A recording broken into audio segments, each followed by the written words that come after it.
টুকটুকি, আজ তো স্কুল ছুটি রে। আজ তো সরকারি ছুটি পড়েছে এই বৃষ্টির জন্য। মা, তুমি সত্যি বলছো? ইয়ে, কি মজা কি মজা, খুব মজা হবে। মা চলো না গো, আমরা আজকে সবাই মিলে পিকনিক করি।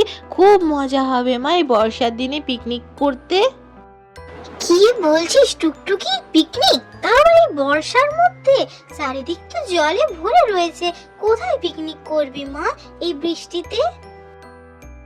টুকটুকি দিদিভাই তো একদম ঠিক বলেছে, এই বর্ষার দিনে একটু পিকনিক না করলে জীবনটাই তো বৃথা।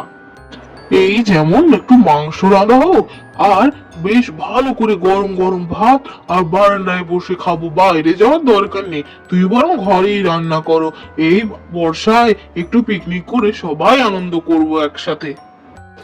আচ্ছা, তাহলে আমি বরং তাই করি। গরম গরম ধোয়া ওঠা ভাত, তার বড় বড় আলু দিয়ে মাংসের ঝোল, এই দিয়েই আজকে না হয় পিকনিকটা হবে আমাদের। এই টুকটুকি, আলুগুলো কেটে দে তো।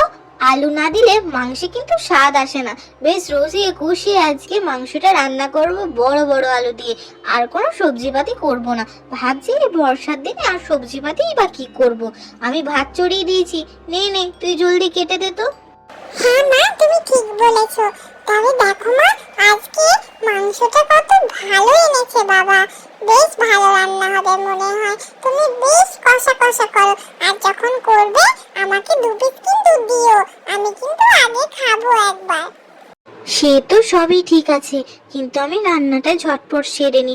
আবার যদি বৃষ্টি থেমে যায় তাহলে তো বর্ষাকালের পিকনিকেরই মজা আসবে না।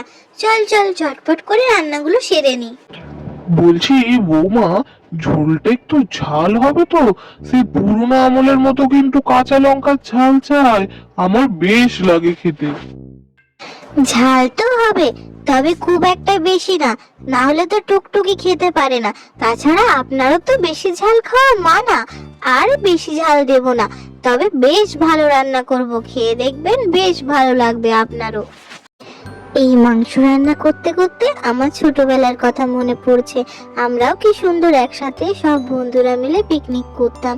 এখন দিন দিন জানি না কেন পিকনিক ব্যাপারটা উঠেই গেছে। যাই হোক, তাও তো আজ মেয়ের আবদারে পিকনিক তো হচ্ছে। শেষে গরম গরম গোলাপ জাম দেখে সবাই বেশ খুশি হয়ে যাবে। কাকিমা, টুকটুকি তো আমায় টানতে টানতে নিয়ে এলো, আজ নাকি পিকনিক হচ্ছে। কিন্তু এখন মনে হচ্ছে এসে বেশ ভালো করেছি, রান্নাগুলো বেশ ভালো হয়েছে। গরম গরম ভাতের সাথে মাংসের ঝোল খেতে দারুণ লাগলো কিন্তু। হ্যাঁ রে, তুই একদম ঠিক করেছিস। আমি যদি আগে জানতাম যে বড় করে তাহলে পিকনিকটা হতো, সবাই আশেপাশে বাড়ির সবাই একসাথে পিকনিক হতো।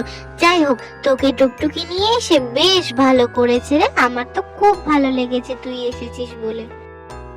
তবে যাওয়ার সময় এক বাটি মাংস নিয়ে যাস তোর ভাইয়ের জন্য। তোর ভাইকে তো আর নিয়ে আসিসনি, তবে ও তো বাচ্চা মানুষ, ওকে বরং দিস, ও বেশ ভালো লাগবে দেখবি। না মা, তুমি ওকে একদম মাংস দেবে না। তুমি জানো ও আমাকে আর সিয়াকে একদম খেলাতে নেয় না। ওরা যখন খেলে ওরা বলে যেন আমরা বড় হয়ে গেছি, আমাদের সাথে ও খেলবে না। তাছাড়া আমরা নাকি ক্রিকেট খেলতে পারি না। তুমি বলো, আমরা কি ক্রিকেট খেলতে পারি না? আচ্ছা আচ্ছা শ্রেয়া, টুকটুকি এত রাগ করে না মা। ঠিক আছে, তোমাদের এই তো ছোট্ট ভাই, আর এইবারে তোমরা বেশ ভালোভাবে ক্রিকেট খেলে দেখিয়ে দেবে যে তোমরাও খেলতে পারো। এখনকার মতো ছোট্ট ভাইটাকে এই মাংসটা দিয়ে আয় যা, দুজনে মিলে, ও খুশি হবে।